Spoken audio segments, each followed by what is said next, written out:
Sebelum melanjutkan, jangan lupa subscribe dulu, terima kasih. Bab 354, masih memanggilku Tuan Muda. Wajah Mukiki tampak mengerikan saat dia sampai di rumah. Dengan perutnya yang kosong karena muntah-muntah sebelumnya, bagaimana dia bisa terlihat bersemangat? Dia bermaksud untuk beristirahat sebentar karena Seng Xiao tidak ada di rumah, dan mungkin saja kulitnya akan membaik. Namun, bagaimana dia bisa tahu bahwa Seng Xiao sama sekali tidak pergi ke Huang Yao? Dan ketika Seng Xiao melihat wajah pucatnya, dia langsung tampak kesal. Kemarilah. Tidak. Hari ini aku benar-benar bau, lebih dari hari-hari sebelumnya. Mukiki menolak, sambil memegangi tubuhnya sendiri. Aku harus mandi dulu. Parfum yang dibuat khusus untukmu sudah sampai. Ada di kamar mandi, tapi ke sini dulu. Seng Xiao membalas sambil menahan amarahnya. Tak berdaya, Mukiki berjalan mendekat dan duduk di sampingnya. Seng Xiao menariknya ke dalam pelukannya, mengangkat dagunya untuk mengamatinya dengan saksama. Apakah kamu muntah? Ya. Mukiki mengangguk, lalu segera melunak dan bersandar di dadanya. Sungguh menjijikkan. Pria yang kita lihat hari ini pasti sudah meninggal selama 20 hari, mayatnya membusuk hingga membengkak. Oh, kamu.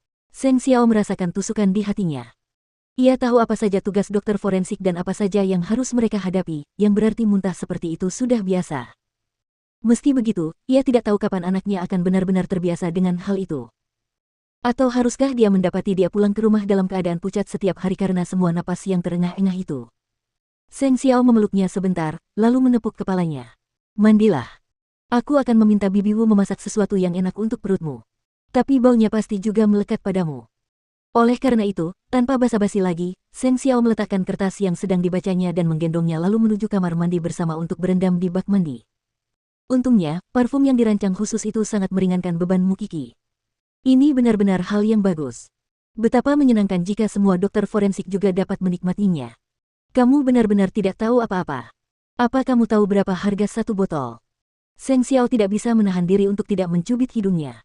Kurasa kebahagiaan orang kaya bukanlah sesuatu yang bisa dibayangkan kebanyakan orang. Mukiki mendesah, berbaring di air.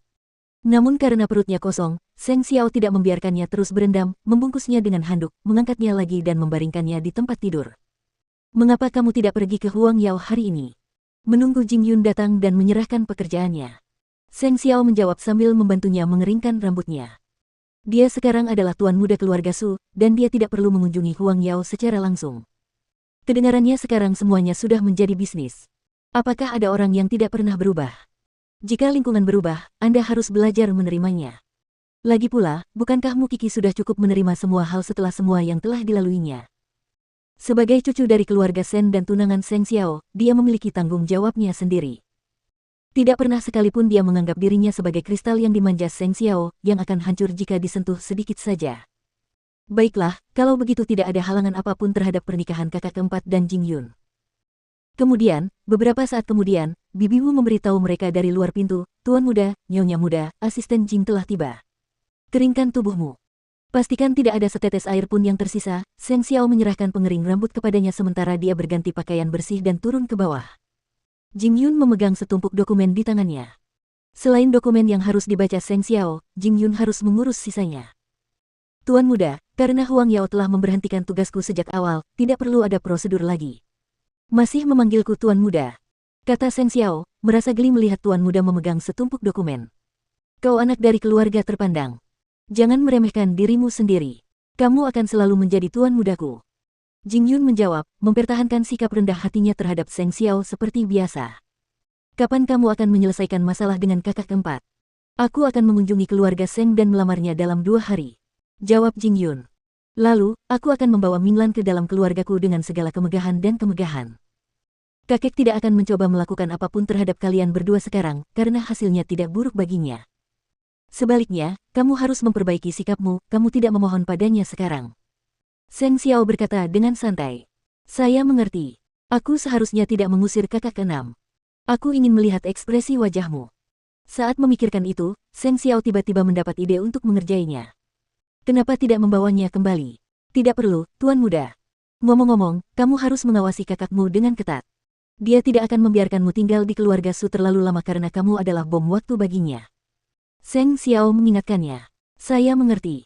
Saya sedang menyelidiki hubungan antara dia dan paman tertuanya sekarang. Akan lebih baik jika kau bisa membuka kedoknya sebelum kau kembali secara resmi ke keluarga Su. Meski begitu, Su Yihong bukanlah orang yang mudah ditaklukkan. Baiklah, taruh semua barang itu dan pulanglah untuk mengurus urusanmu sendiri. Kau harus memulai semuanya dari awal setelah kembali ke keluarga Su, sama seperti Huang Yao yang tidak memiliki hubungan denganmu sekarang. Baik keluarga Seng maupun kalian tidak saling berutang apapun. Bagaimanapun, memang benar bahwa keluarga Seng telah membesarkan Jing Yun selama bertahun-tahun. Selain itu, dia telah memberikan banyak kontribusi kepada keluarga Seng. Dan Seng Xiao bersikap seolah-olah kedua fakta itu saling meniadakan untuk mengurangi beban pikiran Jing Yun. Tuan muda, bisakah hubungan kita tetap seperti ini? Perubahan seperti apa yang kamu harapkan? Seng Xiao bertanya sambil mengangkat alisnya. Oh, benar. Perlakukan kakak keempat dengan baik. Jing Yun mengangguk sebelum berbalik untuk pergi. Dia sekarang bukan lagi Jing Yun yang dulu. Bagaimanapun juga, bahkan jika Jing Yun secara pribadi tidak keberatan, Seng Xiao masih memiliki seseorang yang menyampaikan kabar secara tidak langsung kepada kakak keenam tentang pertunangan antara Jing Yun dan Seng Minglan, meskipun tanpa memberitahunya tentang status Jing Yun yang sebenarnya.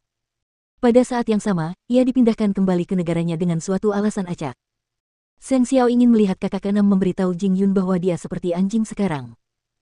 Sementara itu, lelaki tua itu terpaksa menerima kenyataan ketika mengetahui bahwa Jing Yun telah menyerahkan tugasnya di Huang Yao, mengingat Jing Yun adalah tuan muda keluarga tersebut. Segera, akhir pekan pun tiba. Kakek Seng meninggalkan rumah pagi-pagi sekali karena dia ada pertemuan dengan keluarga Gu, dan tidak ada seorang pun yang tahu kemana dia pergi. Dia tentu saja lebih suka merahasiakannya. Lagi pula, apa yang akan terjadi jika Seng Xiao mengetahuinya? Keluarga Gu diwakili oleh ibu Nona Gu. Baik lelaki tua itu maupun Nona Gu tahu bahwa mereka memiliki tujuan yang sama sejak mereka bertemu di kamar pribadi di sebuah hotel. Dan kakek Seng adalah orang pertama yang berbicara, saya yakin Anda mengetahui keadaan yang terjadi pada Seng Xiao saat ini, Nyonya Gu. Dia terobsesi dengan gadis yang baru saja melewati masa remajanya, sebuah hubungan yang benar-benar memalukan. Siapa di Jianchuan yang tidak tahu hal itu? Mama Gu mengangguk, menunjukkan bahwa dia memahami ide lelaki tua itu. Itulah sebabnya kami sangat terkejut saat Anda mencari kami. Jika boleh jujur, Ziling kita juga sangat merepotkan. Dia begitu tergila-gila pada bocah tak punya uang ini, seperti masalah hidup dan mati, tetapi mereka akhirnya berpisah beberapa hari yang lalu. Aku sendiri terkejut bahwa dia setuju dengan masalah ini ketika aku menyebutkannya padanya. Lagi pula, apakah ada wanita bangsawan Jianchuan yang bisa menolak gaya putra mahkota? Karena itu, kami ingin tahu kapan Anda akan menangani tunangan putra mahkota itu.